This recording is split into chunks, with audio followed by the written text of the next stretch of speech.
Hi, we're back.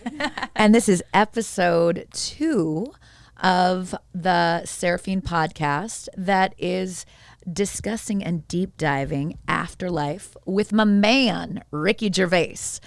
So Chelsey's my kind of partner in crime watching this show. Mm-hmm. And when we talked about season 1, I kind of set up the why behind why I watched the show. So if you haven't watched that one, watch that first. And click and subscribe, by the way. So anyway, we go into episode 2, and, it starts out with the dog, and the dog being the source of the reason why he keeps going. Yeah. When you saw that scene, the bathtub scene, Yeah. I bet you were ready to click it off and be like, Seraphine, what the hell? It's hard to watch. I mean, to see someone in so much pain and like they're just ready to end it, and then the dog comes in, it was like, oh, because I love dogs and they are just the unconditional love. You're like, I can't just go because, well, I'm thinking of him. Yeah. I can't just go because this dog needs me, this unconditional love. Like, he gives me so much, I got to give him back. So I was scared when I was watching it because he was so close. Yeah. And then so close to, he had a razor in his hand and he was going to cut himself in the bathtub. And then his dog walks in and he is just kind of like, what are you doing, Dad? Yep. And he's like, okay. So he kind of like bows his head and he's like, oh. Totally. And it's that when you're needed. It's funny. Sometimes we want to be needed so bad, and other times it's that thing of when you get the phone call from your mom and you're having a bad day and you're like, I'm just going to ignore the fucking phone call. Yeah. And then you're like, then you pick up the phone and you're like, no, like I needed to talk to her. Yeah. Exactly. So Nan is introduced. Now, this actress has been around forever. I don't actually have her name written down, but she's an old British actress, older, mature woman. And we find her sitting on a bench at a graveyard. And I love how you were like, maybe this is a figment of his imagination. Yeah. Mm-hmm. What strikes you? What do you think Nan is to Tony on the show? A little beacon of hope. I don't know. She's trying to, I don't think she's necessarily trying to, but she is kind of switching his mindset from a really dark place to, I don't know, like later on in I think it's episode 3, and I won't get into that, but she says something to him like kind of hopeful about a potential relationship. And I just think she's just like a little bit of a sunshine for him. She goes and visits her. Is it her husband? Yeah, it's her husband. Yeah. And what I gather is that she's been experiencing mourning longer, right, than Ricky Gervais has with the loss of his wife. So she's kind of been in the doldrums, like where Ricky Gervais is, and she's seeing like a mirror image of herself of like, but no, you can keep going. Exactly. So it's interesting because what I love about this episode is we're kind of getting this. Again, more of this establishment of his life and what he's kind of going through on a day-to-day basis, and you start to understand that he's visiting his father in a home because he has Alzheimer's. And it was interesting because if you guys have watched the podcast, and it's actually a podcast that didn't get that many views because my friend Sally is just not a big social media person. And frankly, I think the topic of our discussion could you have to have a lot of interest to want to know about someone who is dealing with someone who has Alzheimer's. Yeah. But Sally's husband had early onset. And what after watching this show, it gave me background.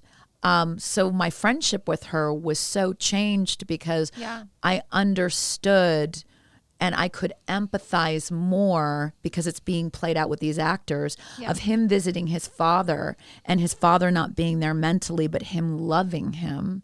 And then this beautiful character of this nurse that comes in that is just like, you're such a cynical jerk. Yeah. Have you ever been around anyone older that's had dementia?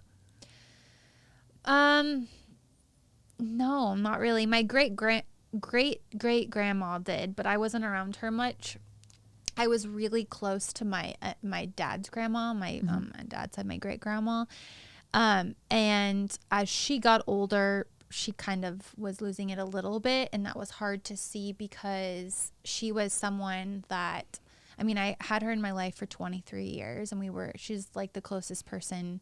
I guess that would be probably the closest thing I've had to losing someone that isn't like a serious loss in my life. But she was the one that would get on the treadmill every morning and walk. Like, this is my great grandma. Like, she's like 80 something, walking on the treadmill for an hour every day, watching The Price is Right. Like, she was so active. And then all of it, and planting her garden and everything. And then all of a sudden, I don't remember what it was, but she just stopped. And then her health just deteriorated fast after that. So it's hard to watch someone that you love going through that.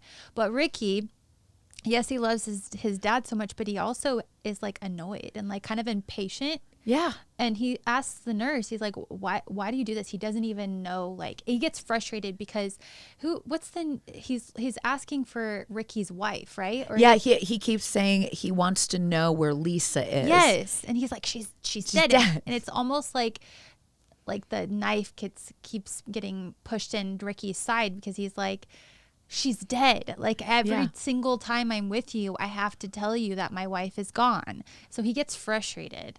But again, he goes and sees his dad, and he truly does love him. And I love that the nurse reminds him of that we all still, no matter where our mental state is, can feel pain and frustration, even if our memories aren't there. Exactly. And again, watching this really gave me patience with my own grandmother, who I lost just right before the holidays. And she, you know, she didn't have dementia. She was pretty on it, but she repeated stories over and over again, and jokes my grandfather used to say. Yeah. And my patience, for the most part was pretty good, but I could see where my mom was getting irritated because, she had to listen to it. She's with her 24/7. Yeah. And then, also thinking about, well, these are the things that she holds on to because they're so meaningful, you know? So it again, it's such a lovely thing to watch. It's painful to watch, but it also gives you empathy for care workers, or when your parents lose their parents, of what it will feel like, and understanding that you can be patient with them. Yeah. This episode's actually pretty freaking funny too, because they cover another story for the Gazette of this chubby kid who plays a recorder through his nostrils. And Ricky Gervais is just such a dick to this kid, and he's with Lenny, the chubby guy, and Lenny has a crush on the mom. Yeah, he asks her out. He's like, what, you asked the kid that plays a recorder and knows his mom out? I mean, it made me laugh so freaking hard. And he's just like looking at him like, I didn't think I had a reason to live, but now I see you can play a recorder through your nostrils. You gave me a reason to live. Yeah. And just that kind of lens. Yeah. The irony of it. And again, even though he's being a sarcastic dick, it also is like his chubby friend Lenny is like, there's a reason to live because he's got a hot mom I'm gonna ask out. Yeah. And Ricky's like, he feels bad for the kid that lives with his mom, that he's like, he lives with his mom and he's playing the recorder out of his nose. But at the same time, this kid is happy. Totally. He's filled with freaking joy. Yeah. It's like he's so proud of himself. And then they take a photograph for the paper, and it's this kid with his flared nostrils. It's the best thing ever. So then, it goes back, and this episode is pretty, what I like is it's light. And what I liked about it for you was this is the episode where you pivoted. Yeah, a little bit. Just a little bit. And Kath, comes in, and this is just a fun fact for you guys if you are watching it normally, all 5 of you. I'm sorry, I love you guys who do watch it all the time. There is a question that I ask a lot on my show, which is the dinner guest question, dead or alive, if 3 people. And I didn't realize that in this show, Kath poses the question, and Ricky Gervais is like, fuck you, this sounds like the worst dinner party ever. Yeah. And guess who her guests are? One of them is Giovanna's guest. Giovanna had said Michael Jackson as one of hers. Another one was Kevin Hart, which I think would be amazing. Can you imagine Kevin Hart? Aaron's like, fuck yeah. The other one you guys may not know is Mr. Bean. It's an actor, Rowan Atkins, who's a British guy who has like this nose and these eyebrows. And Ricky Gervais is like, oh, you're going to make that poor actor have to play that stupid role at your dinner party just to impress you. And then the other 2 were James Corden, who he's like, we'll have to talk about The Prom on Netflix. That's a really great show that made my life smile. And Princess Diana. And I was like, that's a pretty darn good list. It is pretty good. It's pretty good. So Kath, actress who plays Kath, I loved that you did it. You played it so well. And guess what? My podcast got inspired by that question. The other part we'll talk about is the fish fingers. Yeah. I want you to walk me through how you felt about that. So he is babysitting his nephew. Yeah. Takes him to a diner, and his nephew wants to order the fish fingers, a kid's meal, and he said, we'll both have that. And the waitress is like giving him such a hard time because she's like, it's $4.99. He's like, it's the portion of a child. Like, that's why it's $4.99. Which totally, I'm like, duh. Yeah. Yes, I want to order the kids menu too. I don't want to eat as much as an adult. Yeah. So I feel you. He's like, I'm not that hungry. And she won't let it go. I'm like, just give the guy. He's like, all right, I'm going to order 2 fish fingers for him then. She goes, oh, he's going to eat 2.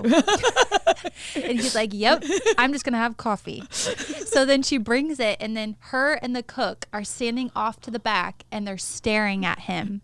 He's looking at them, and his nephew's back is towards them, and his nephew's eating, and you could tell he is so fed up with their like fixation on the fact that he wants to order a kids menu. He just reaches over, shoves the fish sticks in his mouth, And the beans. I love it. And the beans. And the kid is like so horrified, but like looking at his uncle like, what the fuck? He doesn't have any idea what's going on. Oh. But I was like, yes, Ricky. I love it. You tell him. And it makes me, it relates so much to people who can't let shit go. Small things. I'm like, come the fuck on. There are other things in life to worry about than someone ordering off the kids menu. It's like Kevin Hart says this. He says, let it float in the wind. Just Yeah. let it go, float in the wind. I'm like, yes, just go. Just order the 2 fish sticks and then get on with your day. It's so great.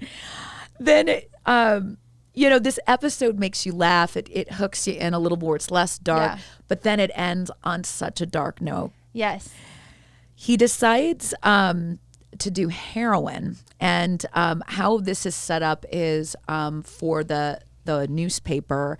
They have a guy who delivers the newspaper around town, and the complaint is that some of the people the older people, the old 70-year-olds who love to read the paper, aren't receiving it, and it's because he's too lazy. And he drops them in the garbage, or he puts them to where it's not accessible for the old people. And then Ricky Gervais, looks at him and he's like, he gets paid by his brother-in-law for his next round of paper delivery. And, he looks at him. He's like, oh, what are you going to do? Throw the papers in the bin and use the money for drugs? And the guy's like, yeah. So then Ricky Gervais goes and he gives him extra money. He goes, I want to try it. Yeah. And you're like, what the fuck? And after the fish fingers with his nephew, the doorbell rings and it's his brother, and coming right behind him is the drug addict who delivers the paper. And his brother's like, what the fuck is this dude coming in? He's like, what's in the bag? And the guy looks at the brother-in-law and he goes, drugs. Like his nephew and his brother-in-law are like, what the fuck? And Ricky Gervais is like, just go. This guy's just being a bullshit. And the ending of the episode, I don't.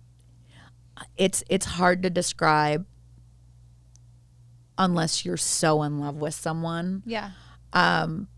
But he does the heroin, and there's like this weird moment where he's just getting really high. Yeah. And you see the guy like looking like he's gonna steal stuff, and you think it's gonna end on this really dark note, and then it ends, and it ends in the most beautiful way. And describe it to the listeners.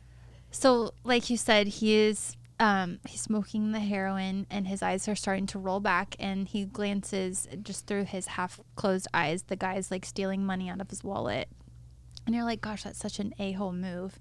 And then he starts to fall over onto his side on the sofa, and he lands in his wife's lap. And it's like, I got goosebumps thinking about it, because you're right. Like, that is like when you love someone so much and you want them so bad, it's almost like the high brought her back for just that moment. So yeah, it was beautiful. And it really makes you understand. Where I get choked up is you really understand people who have addiction, or they miss someone so much. Yeah. It's you get in those arguments with your husband, and you threaten to leave each other, or whatever, and then you sit on that couch alone, and you're like, God, it would just be better if he was sitting right next to me. And thank God our loves of our lives are still with us, but that episode just it hooked me, and I hope it hooks you, because I promise you, even though there's some darkness, and I don't want to rain on all the goodness that's coming in, this show really is about hope. Yeah. And it's about friendship and finding beauty in the mundane. And it makes you laugh and cry all at the same time. And those are the emotions I think that in your married life going forward with Hassan, there's no other person that you'll ever experience all that with than the person you spend the rest of your life with. I know, it's so true. I am hooked, actually. I'm like ready to finish. They're really quick episodes. They're like 27 minutes. There's 2 seasons, 6 episodes each season. And I love it. I am seeing how, like, for episode 1, I wasn't sure where this is going. Yeah. Episode 2, I think why it hooked me is because you do see that there's hope, and that I knew there was going to be meaning behind this. There was going to be like a lesson. Yeah. And I can see that starting to unfold, and I'm really excited because I've already kind of like predicted a few things that I think are going to happen. I'm excited to see those. So yeah, I'm so glad you're taking the time to do this with me, because like I said, everything that I am doing in season 2, even though we're going to be doing these little off the cuff things, and it's not just going to be straight interviews, there's so much intention behind it. And in my sharing things that I love, it's like me as your 43-year-old friend saying to you, like, I wish I had somebody who had these conversations with me before, because they wouldn't have been such painful lessons to learn later. And life is really fucking beautiful. It is. It really is. Ricky Gervais, I hope some point in time, or fans of Ricky Gervais, that you actually are listening to this. He's probably one of my favorite people in the entire world. And you'll stick around for our review of episode 3, and we'll see you later. Bye-bye.